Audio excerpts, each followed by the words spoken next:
Hey guys, TooSaucery back again, and it's time for episode 4 of Quest for Gold Cap. And today I wanted to show you guys one of my favorite spots to farm in the game at the moment. If you haven't already figured it out, this is the low-level dungeon Shadowfang Keep, and now you're probably wondering what the hell I'm doing here, and the answer is making gold, sir.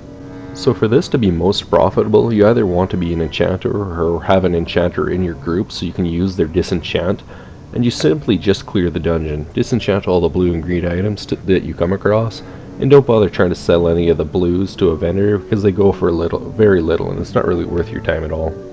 There's only one blue item in the entire dungeon that you want to keep a lookout for, and that's the Gloom Shroud armor, and I'll talk a little bit more about that in just a few minutes. So just while you're in there, collect all the cloth, gems, enchanting materials, and any pattern that you find for any profession that you come across, low level or not. Obviously it's going to be low level because it's a low level dungeon.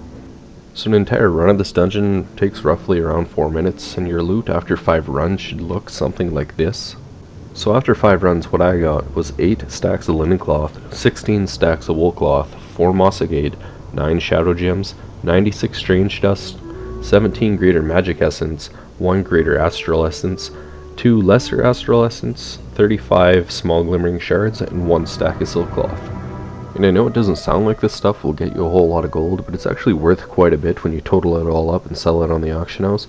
I'll have the values for everything on the screen as you can see right now. So in roughly about 20 minutes I made 1,313 gold, 61 silver just off of Shadowfang Keep. I also got 2 patterns while I was running the dungeon. I got a pattern of Hands of Darkness. I put it in the auction house for 300 gold because I undercut the next guy that was on there.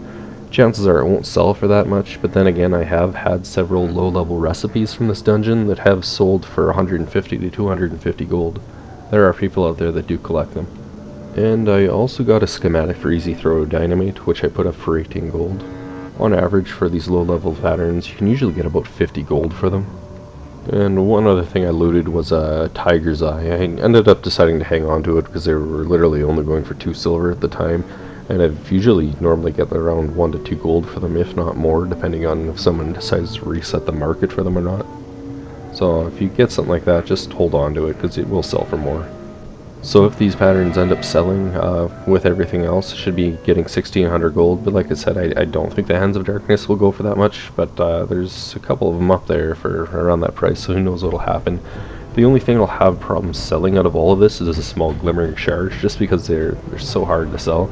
Probably have to put them up several times, but they will go. They're just a little bit slower than everything else. Now to talk about the other reason why I'm in this dungeon, which is the Gloom Shroud armor. The Gloom Shroud armor is a world drop that can only actually drop in this dungeon. The chances of it dropping are extremely low. I've probably run this place maybe 100 times and haven't seen it yet. But if you actually manage to come across one, the average buyout price on this item is 1,000,000 gold, so you can pretty much get gold cap just off of this item. The few times that I have seen them up on the auction house, they have sold within a day or two, and they're quite high in demand because just nobody's getting them anymore. Just due to the fact that when lower players run this dungeon, if it does drop, usually someone clicks need on it, and that makes it bind on pickup instead of bind on equip, so they're just not available anymore at all. And it is the best twink armor for hunters and rogues, druids, feral druids that is, in the game at the moment, so it's very high in demand with virtually no supply at all. And here's a picture of the armor, just in case anybody's curious on what the stats actually are. Well, that's it for this video, guys. Good luck hunting your Gloom Shroud armor and making some pretty decent gold off the dungeon at the same time, and don't forget to subscribe and like this video.